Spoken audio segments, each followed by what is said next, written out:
Hi everyone, I'm Dipankar Behera and I'm a PhD candidate at the Nanoscale Design and Manufacturing Lab here at UT Austin. And today I'll briefly go over a microscale additive manufacturing process that we have developed in our lab. As we all know, Moore's law, which essentially states that the number of transistors in a chip doubles approximately every 2 years, has driven the major innovations in the semiconductor industry.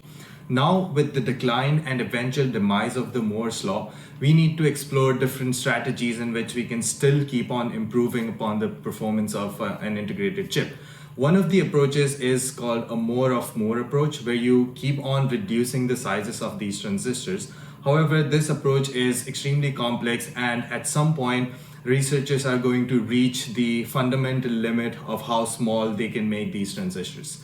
The next approach, which is called the more than more approach, essentially states that you can improve upon the different strategies in which you communicate between the different modules in a chip. So for example, the input-output module or the RF module or memory, logic, all these things. And the way it's traditionally done is using these information superhighways called interconnects. One of the challenges in fabricating these interconnects currently is that the state-of-the-art process, which is essentially a combination of electroplating and etching, that is reaching an inflection point where you cannot extract more performance or yield or reduced costs out of the same process if you keep on reducing the sizes of these interconnects as well.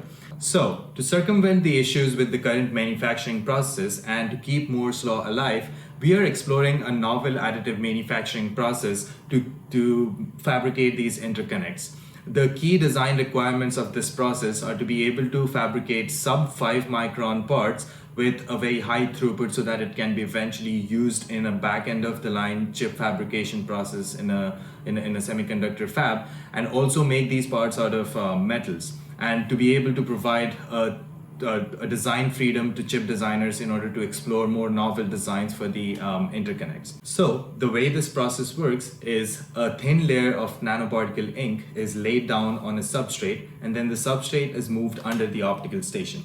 Under the optical station, the laser projects some layer information onto the substrate and makes the part that we desire. And then we use a nano-positioning system to step and scan the entire wafer in order to cover the whole area of the wafer.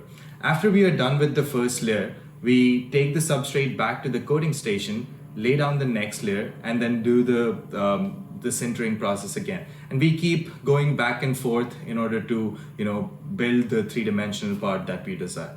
Now let's take a look at the actual system.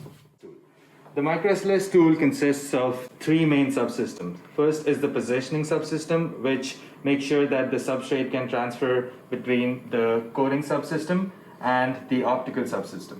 The positioning mechanism also consists of this flexure-based nanopositioner, which is used to step and scan the substrate under the optical subsystem, and also used to ensure that there is a good overlay accuracy as you do layer by layer part fabrication.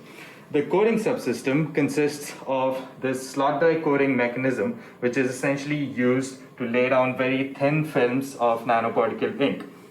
And next, the optical subsystem consists of a digital micromirror device, which is used to project the layer information directly onto the substrate. And we also use a set of lenses to basically focus down the spot size to our desired resolution. The digital micromirror device is connected through this optical fiber to this laser over here, this laser block, and this laser is connected to the laser controller. And this is the general overview of the Microscale subsystem.